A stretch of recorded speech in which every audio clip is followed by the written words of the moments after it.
Salut les chouetteurs. Le journal Les Échos a publié un podcast de la série La Story intitulé La quête inachevée de la chouette d'or sur son site web le 27 juillet 2022. Nous vous invitons à l'écouter, le lien se trouve dans la description.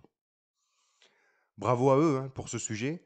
Nous sommes très heureux de constater que le jeu de sagacité sur la trace de la chouette d'or suscite la curiosité, attire encore les médias et demeure une source d'intrigue et de mystères irrésolus pour le public près de 30 ans déjà après son lancement. Bravo encore, car l'exercice de traiter 30 années en un résumé de seulement 20 minutes n'est pas chose facile. Ce format contraint implique forcément synthèse, raccourci et point de vue éditorial assumé.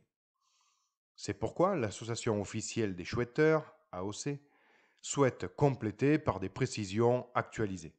L'objectif étant que les chouetteurs ne soient pas influencés par des publications formatées ne pouvant traiter du sujet avec exhaustivité. Chaque extrait sera accompagné d'une explication de l'AOC, parfois sérieuse et parfois plus humoristique, car après tout, n'oublions jamais que ceci n'est qu'un jeu. C'est parti.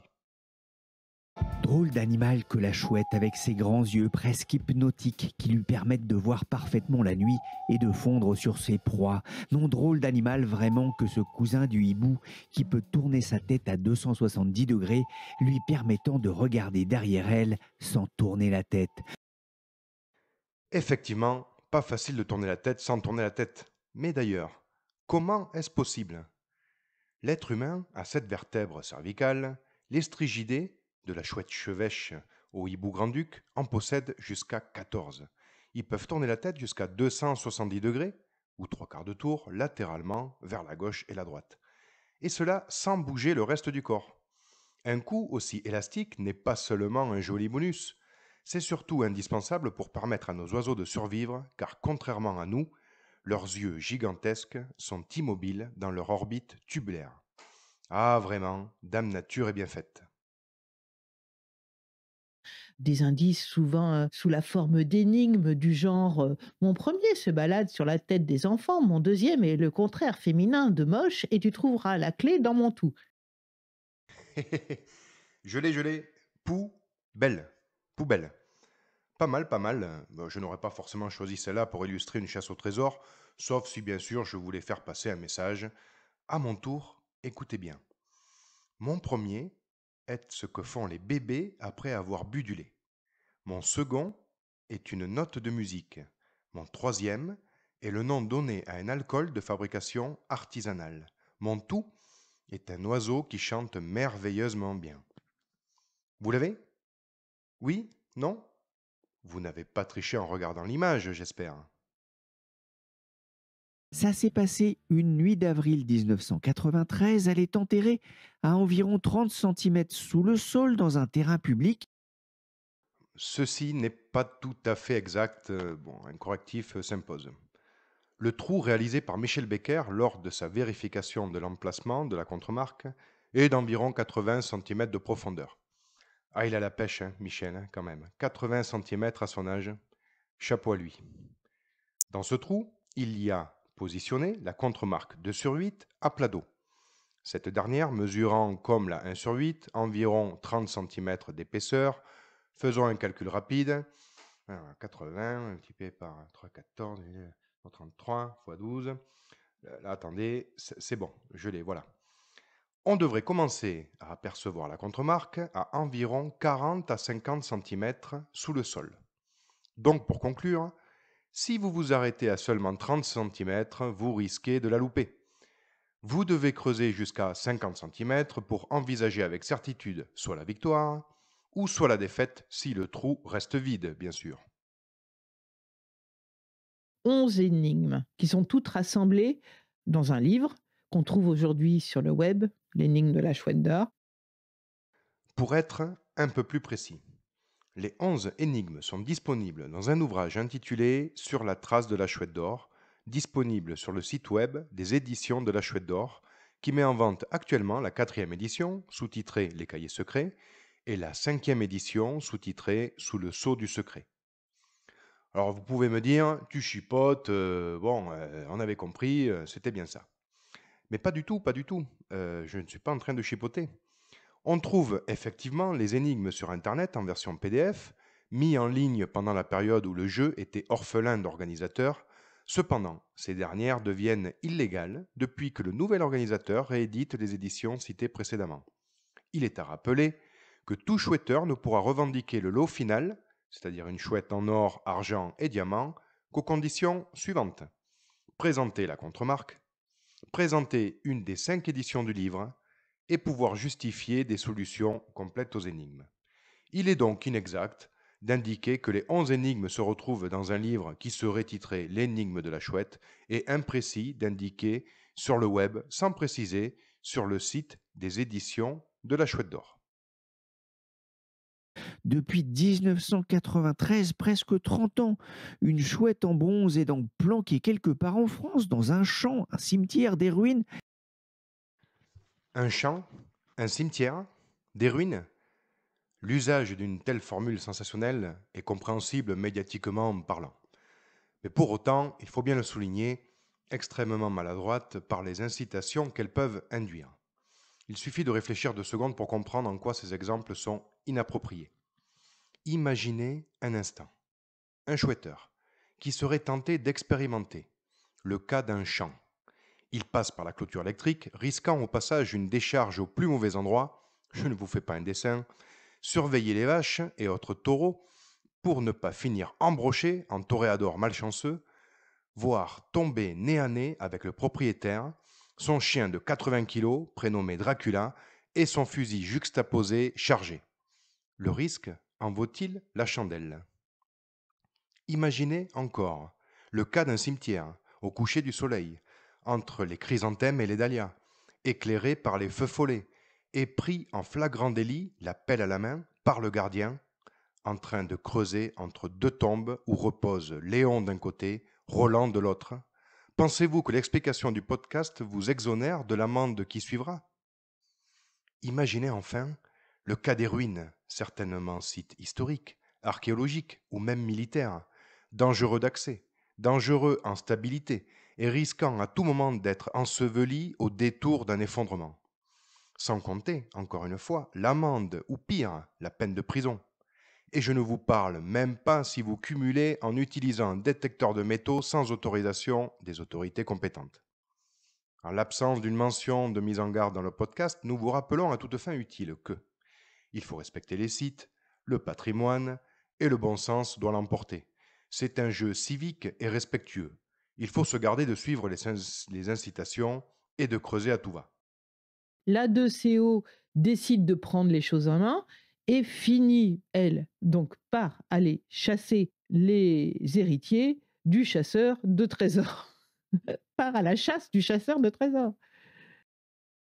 Ici, ce n'est pas tant la difficulté de comprendre la tentative infructueuse explication que le fond lui-même.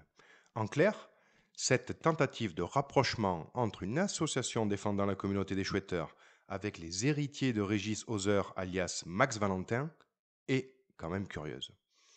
Pourquoi vouloir obtenir l'organisation du jeu jusqu'à espérer connaître les solutions pour une organisation qui défend avant tout la pérennité du jeu et le respect de ses règles de découverte par la seule sagacité?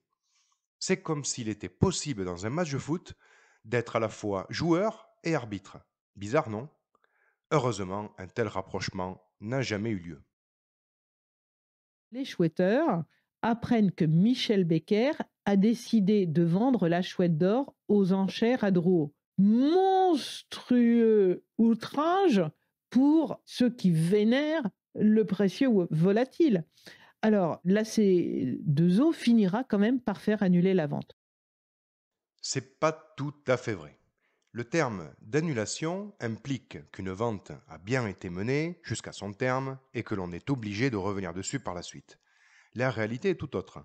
Le lot présenté a été retiré avant le jour de la vente aux enchères par Michel Becker et n'a donc pas changé de propriétaire. De ce fait, la 2CO n'a rien annulé puisque rien n'a été vendu et rien n'a changé de propriétaire. Les chasseurs de trésors vont même se diriger vers un village de Moselle, Dabo, connu pour son rocher de grès rose coiffé d'un château médiéval. Cette description est exacte si l'on considère que nous sommes en l'année 1650, mais plus aujourd'hui. Explication. L'imposant rocher de grès rose était coiffé d'un château médiéval qui fut détruit en 1690 sur les ordres de Louis XIV. La chapelle actuelle est dédiée au pape Léon IX, enfant du pays. Donc aujourd'hui, c'est bien une chapelle que vous trouverez sur le rocher de Dabo et non un château médiéval. Vous savez ce que ça signifie d'ailleurs en patois lorrain, dabo? Non? Imbécile. Bien trouvé! Juste l'occasion de préciser que, tant que la contre-marque n'est pas sortie de son trou, il n'est objectivement possible de valider ou de dénigrer telle ou telle piste, même avec des rapprochements ou des traductions en latin, en patois ou en lorrain. Nous tenons à rappeler que quel que soit le rapport des chouetteurs avec Dabo, ils sont tous les bienvenus à l'AOC. Mais après 30 ans, est-ce que c'est vraiment l'appât du gain qui motive les chouetteurs? Oh non, non, je pense pas, hein. C'est la quête. Les gens deviennent accros. Au début du lancement, quand ils étaient au plus fort de la chasse, faut voir, à l'époque, c'était la première chasse au trésor. Il y a eu des émissions télé, des articles suivant ces chouetteurs. Des familles se sont disloquées, des mariages ont explosé parce que des gens devenaient complètement fous. Il est important de rappeler ici que les psychologues spécialisés dans les usages excessifs indiquent, lorsqu'on parle d'addiction, au jeu par exemple, on se trompe de diagnostic. Il faut replacer les choses dans leur contexte. Le jeu n'est qu'un outil, un média. Si excès il y a, le jeu n'est jamais la cause, seulement le catalyseur. La chouette n'est donc pas la cause d'événements de parcours de vie, si regrettables soient-ils. Par contre, elle procure dans des proportions bien plus grandes satisfaction et épanouissement. Une communauté en pleine expansion sur le Discord, des échanges, des rencontres, des actualités, une chasse remise sur pied qui n'a jamais été aussi encadrée qu'aujourd'hui. C'est ça la chouette. Est-ce qu'on finira, d'après vous, par découvrir où elle est? Franchement, je ne sais pas, Pierrick. Max Valentin aurait avoué à la fin de sa vie qu'il avait trop compliqué les énigmes et que du coup, cela devenait introuvable. Alors, si même l'auteur le dit, mais là encore, était-ce pour titiller encore plus l'intérêt des chouetteurs? À vous de le découvrir. Bon, là, on est face à un propos qui est quelque peu fantaisiste et ne correspond pas vraiment à la réalité. On imagine aisément la scène digne du dernier épisode de la saison d'une série télévisée. La caméra cadre le héros qui est allongé sur son lit. Il sort de son silence pour avouer le lourd secret gardé toute une vie avant de rendre son dernier souffle. Coupé, c'est dans la boîte, on la garde. L'inexactitude, là encore, n'est pas tant dans l'hypothèse soulevée que par l'écart avec l'actualité. En effet, aujourd'hui, le nouvel organisateur, Michel Becker, a à plusieurs reprises indiqué le contraire dans des vocaux disponibles sur sa chaîne YouTube, les éditions de la Chouette d'Or, que nous vous invitons à consulter sans modération d'ailleurs. Il affirme qu'elle est trouvable et lui a même donné la note de 13 à 14 sur 20 en niveau de difficulté globale. Pour conclure, nous rappelons que la chouette n'est pas seulement un vieux jeu de sagacité tombé dans l'oubli, mais bel et bien un jeu toujours d'actualité. Depuis 2021, Michel Becker, co-auteur initial, devenu le seul organisateur, a remis le jeu sur les rails, encourage les joueurs à chercher avec un esprit neuf, balaye les blocages accumulés pendant 29 ans, indique que la cache est trouvable. Et il ne se passe pas un mois sans que cette chasse au trésor ne retrouve peu à peu de sa superbe. Une plateforme Discord rassemble la plus grande communauté de chouetteurs, les éditions de la Chouette d'Or multiplient les projets autour de la chouette, la chaîne YouTube avec les enregistrements des vocaux, le musée de la chouette à Rochefort, la création de l'association officielle des chouetteurs pour encore plus de partage de rencontres autour de la Chouette d'Or. Il aurait été donc bien plus profitable aux auditeurs qu'un podcast sur le sujet de Sur la trace de la Chouette d'Or, publié à l'été 2022, prenne la peine d'actualiser ses connaissances sur ce jeu, par la prise de contact de la rédaction auprès de l'organisateur actuel ou même auprès de l'AOC afin de collecter l'état actuel de cette chasse devenue mythique et d'en comprendre les tenants et les aboutissants. Merci à tous d'avoir suivi cette vidéo. Ciao À plus les chouetteurs.